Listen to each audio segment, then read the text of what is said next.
Okay, the purpose of this video is to do an overview of incident management in Ability ERP. There will be also a separate video just doing at least the submission on a mobile device, but this one will be done on desktop. So over to Jess, and we'll start on the home screen. So today we are logged in as a support worker role. So we've just got a fairly simplified home screen here with the core areas. So one of the DSIs that you can see here is the My Drafted Incidents. So when we open this up, it'll take us to any incidents that I have drafted and not yet submitted. So we'll click on there to begin with. We can see here I have 2 records. So today what we'll do is we'll go through the process of how we submit an incident as a support worker and then the process of that being allocated and managed with the other roles.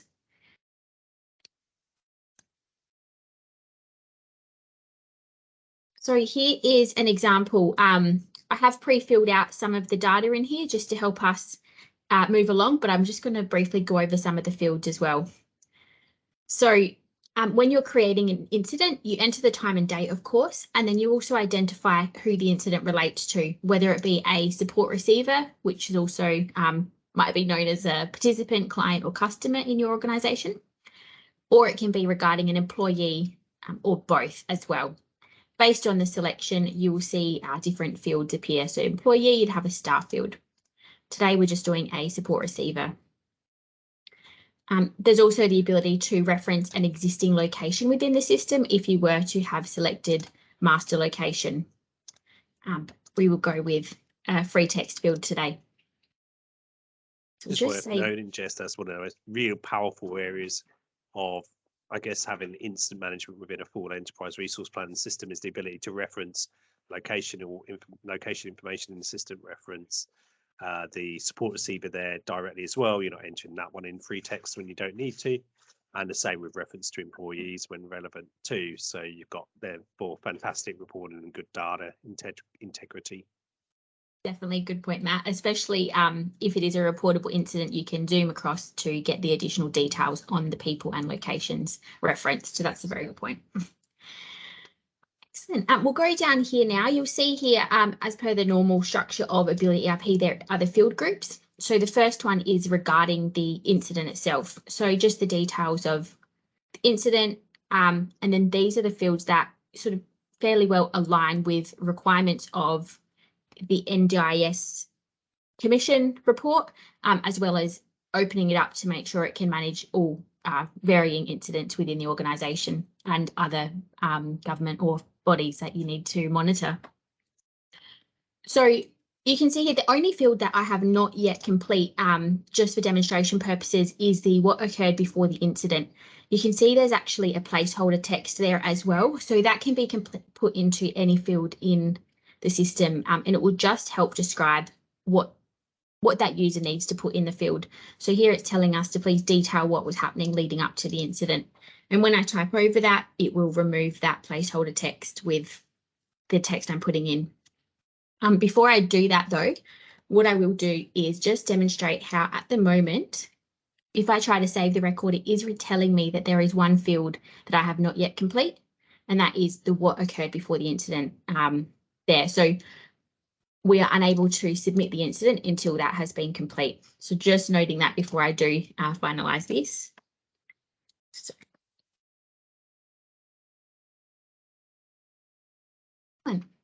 So now when I save that, you'll see the submit incident box has now appeared as clickable, so we could proceed to submit it, which we'll come back to once we've gone through the submission fields. We also have a range of fields regarding notification and reporting. So just to capture anybody that has been notified of the incident by the user submitting it.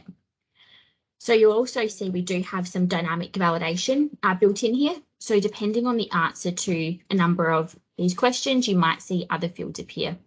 So if I had have said yes to is the customer's family or guardian aware, you'd see you could identify who was informed, and capture further detail. If it's no, we need to know why they haven't been. So you'll find the same throughout the incident in the other fields as well. So that will be enough for that area there, and we'll go ahead and submit an incident. So there we go. You can see that now that I have submitted it as well, all of those fields and the data that I've entered have been grayed out and made read-only, which means no further changes can be made to those, with the exception of the incident type, which is down at tab level. So we'll go through that in the next stage. However, there is the ability for the manager or quality rep that might be reviewing it to update that if needed, if the wrong one was selected, or it could be presenting a type that is more in line with the incident. It's worth noting the types at the tab level, because there can be more than one type against an individual incident. And that is as part of particularly the NDIS submission, where it's acceptable to allocate more than one type. I should have also showed you, sorry, I will show you now. I had also previously attached a photo of the injury that occurred as part of the incident. So we've got an abrasion of the hand there. No. So that is just an example as well of the user, the staff member that's submitting the incident, how they can attach any records, any photos, documentation that might have been gathered as part of the incident as well to it directly.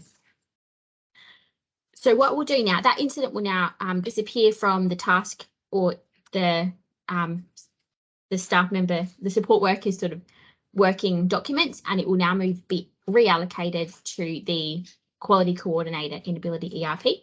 So what we'll do is we'll log out of here, okay? And we're now going to log in as the quality coordinator role, so we can go in and review that incident that has been submitted. So we've gone from the submission stage, and now we're looking at the management stage. Coordinator. Okay.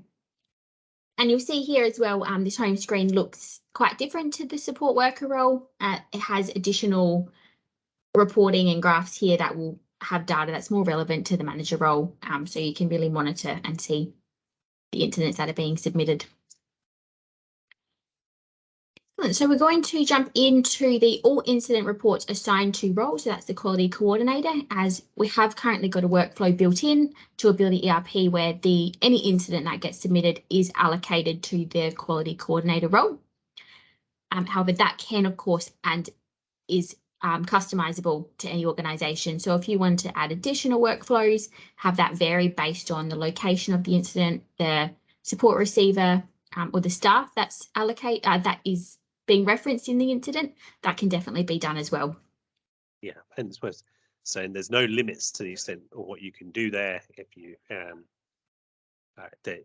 there's a workflow engine built within the system that you can use as a user of the system, but there's also obviously being open source, direct access to the code, so there's no limit to the extent that you can create workflows that work for your organization. And the same goes as well for notifications. So we're really showing you today how you can manage incidents within the system, because we like to think you're in the system all of the time. However, if you do need notifications to be sent directly to external systems, so it could be via email or another method, that can be set up as well. Yes, yeah, absolutely. So what we've done here, we've gone into incident reports that are currently assigned to the quality coordinator role. This is just a DSI, document status indicator, which is just brings out a filter, I guess, on all incidents that are assigned here. However, the quality coordinator does have access to all incidents, which other roles do not, which can be updated as well, depending on your organisation structure. So there's definitely restriction ability there. For role, for user, depending on the record itself and the type of record. So what we've got here now is we're going to use the query up here, saved query. We'll go to QC to triage. So that is just the quality coordinator to triage. When we select that, we'll see here that there are 2 incidents that are to be reviewed and triaged by this role. One of those being the one we have just created and submitted here. So open that up. And I should note as well, I guess, how this query here is set up, because that is something that can be done by a user. So if I click on this search icon, you can see exactly here the criteria. We've got the role equals quality coordinator, the incident progress equals null, as it is to be reviewed and set. So that's how this one is set up. And you can create new queries to meet the need of most regular searches that you do as well. So as the quality coordinator comes in to review the incident, they'll be able to review all of the data, and that it is read-only. They may want to add an additional incident type line. So good compliance point there, sorry, just to highlight that that's locked. The submission information is locked. The manager can add more, or the coordinator can add more information to it, but you're always going to retain a copy of the submission data. And if you want to see any more on audit, maybe watch our intro video, because that certainly has a relevance to compliance as well. Great point. So we've just added an additional incident type line just for demonstration purposes there. Probably doesn't really align with the incident itself today, but that way we can just show you how that will work. There also is the ability to update the primary incident. And if we were to do that and save it, you can always see the way it was submitted and that it was changed from minor injury to medication error. So that way your incident is relevant, but you can always see how it was originally submitted at the type level. As Matt said, you cannot update the other data. So then we'll go down here. The first thing that the coordinator will do is, well, depending on the process internally, however, we've set it up so that they may determine whether or not it's a reportable incident, yes or no, and as part of that, then determine who that will be reallocated to follow through.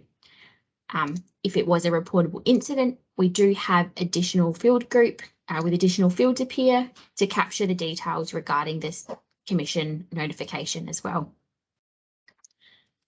And so once the quality coordinator has reviewed it, they'll remove themselves and reallocate it here.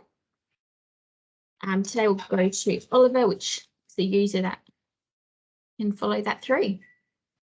They might update that incident progress as well, so that it's known there's been now an initial triage or review. Definitely. So then we'd go down here, yes, as Matt said, to update that to pending review. And that will now go in. Sorry, Jess, but fair to say as well, depending on the number or the process that the organisation follows, they might have a series of people it goes through or roles as part of their assessment process, and that could be captured in that status area as well. That can be configured with additional stages as required. Definitely, yeah, absolutely. So then that one would go off and it would go through to whoever has been identified as the person overseeing and finalising the review, or the next stage of the review of the incident. So they'll be able to go through, update the initial responses and actions taken, identify if they've notified additional parties and who they were, and yeah, really follow through all of these fields here. As they are completing actions as well, one of the great things we have in here that is really good to keep up with compliance as well is recording all of the activity against an incident. So anytime something is done in relation to an incident, whether it be a review, a phone call, an email, a meeting, you can add an activity here, an email, and you can put the detail, save the record, and you can also attach any documentation. So you might attach a copy of that email.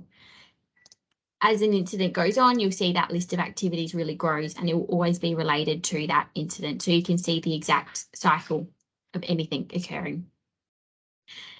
Next to activity, you'll see we have requests as well. So this here will show any requests that relate to this incident, which is also another great way to keep all actions within an incident relevant and easily accessible.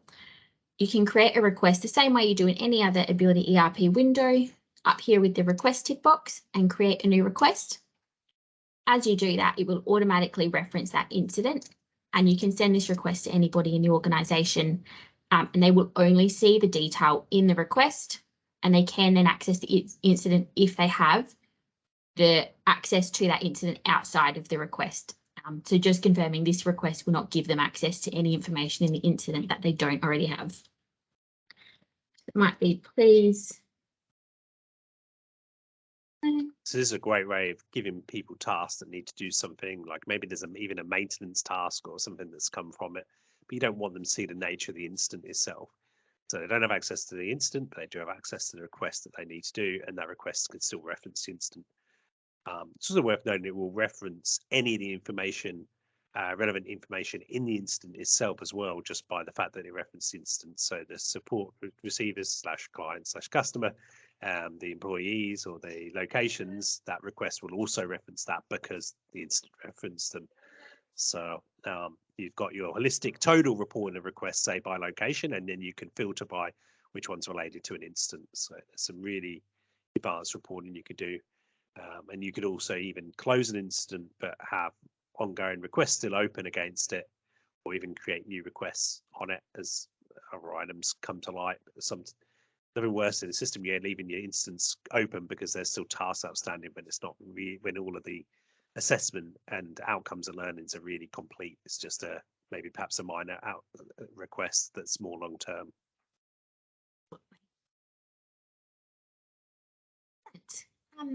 So they're sort of the core fields that we can go over, and as Matt has pointed out as well, there is the ability to close an incident. So there we have a 2-stage in our demo. We have set up a 2-stage completion of an incident. However, that can be configured and customized to each organisation need. But in this case, we've got investigation complete, which we'd expect the manager or somebody who's overseeing that incident to select. They may then go ahead and create a request for the next level up manager or possibly a compliance manager to then go in, review the incident, ensure they're happy with all of the outcomes and actions, and they could then complete that final close of the incident, which would actually make it, we'll do that now. We have some fields we haven't completed that is required to close it, so it won't let me, which is another great way to great compliance. It is, yeah, that's it. So we don't want to close off an incident if it's reportable and we haven't got record as to when we notified the commission of it. So that's why it hasn't let me do that. However, if I had completed all of these fields and I did incident closed, what would happen is they would also all grey out and become read only, the same as these. So no further changes can be made to that. However, requests can continue to be added on if somebody contacts you about it in the future as well, to relook at anything that occurred. So that's sort of the core of the review process of it. There are a couple of other things we'd like to show you just in terms of managing all of your incidents rather than specific ones. So, would that cover the related incident? Yes, as well. Oh no, sorry, I haven't did that. I did miss that bit. Sorry. So the field Matt is referring to there is the reference related incidents. So as you know, when you're submitting an incident to the commission, you can only submit one incident report per participant. So you have to submit one incident report for each participant, even if they're relating to the same sort of event. Yeah, event. Correct. So what we've done is we've got the ability to reference 2 different incidents, so you can track them separately and monitor all of their assessments, the outcomes, the reporting of it, but then reference them and link them together to ensure they always have that relationship together as well. Excellent. So what we'll do now is we will just go back to see all incidents. So we're just going to remove any criteria there. Just have to undo that because it won't let me save it without. So we're going to go back to see all incidents. This is in our grid toggle view. I'm just going to show you some of the options, I guess, in addition to the triage, some of the other advanced searches that we have set up or saved queries. So one example that we've set up is the immediate report to the commission is required. So the criteria here is, yes, it's a reportable incident, and no, we don't currently have a date for the immediate notification to the commission having been entered. So that's a great way to make sure you're keeping compliant and checking in that incidents are reported as required. There's also one here for unauthorised restrictive practices that need to be submitted. So you might want to do that one as a bit more of a batch because it's only every 5 days. 5 days from the incident rather than the immediate. You may batch those ones up as well. So there's another filter for that. But again, this is limitless. You could create as many or as few as you'd like to manage that. And they are set up via user or role. So if one is, what we'll do now as well as I'll show you, say one is required to be submitted to the Commission, an immediate report, you can do is you open this one up and we've created a report here, a 5-day notification to Commission, which we can open up. And this is what you can open up alongside of the portal. As you have to enter the details directly into the portal, we haven't got a printable that you can import. However, that would be a great way if the portal would accept it. Unfortunately, at this stage, there's not that ability. Sure. So we'll click on, and we'll be waiting and ready. Yes. So we'll click on current row, which selects the immediate notification to Commission and the tick box. And that will open up an additional sort of tab up the top here with the report. And we've got all of the fields that are relevant to the information required in the portal in the order they appear as well along here. So you can scroll along, capture the detail and fill out the fields. And a great way of doing it in the HTML format in this window is when you get to the part where you need to enter the details of the participant, you can actually click on the participant, open up the window, zoom to their record and get those additional details. So for Jessica, you can capture those additional disability information, as well as birthday, NDIS number, all of that really detail. And that same process works for staff as well. So if there's an incident that includes a staff member, that field would appear here, and you can also follow that same process and get their details as well. We do also have the same idea for the 5-day notification, which is the same setup and also includes the details of the witness, as that's when they start to capture that level as well. We won't go into it too much just because we don't want to go too long with this one, but there is also the ability to export this data in Excel and format it as required. And that can be in another format, which also includes activities, requests, incident types in a full report. Yeah, that will probably be enough for today, just to give you a bit of an idea of the ability to get that data out of the system as well. Brilliant. I think that covers all of incident management. So thank you, Jess. Thank you, everyone. If there's anything that we brushed over or missed that you're really interested in, please reach out. We'd be happy to demo it further. Yeah, absolutely. Brilliant. Thanks, Saul. Thank you.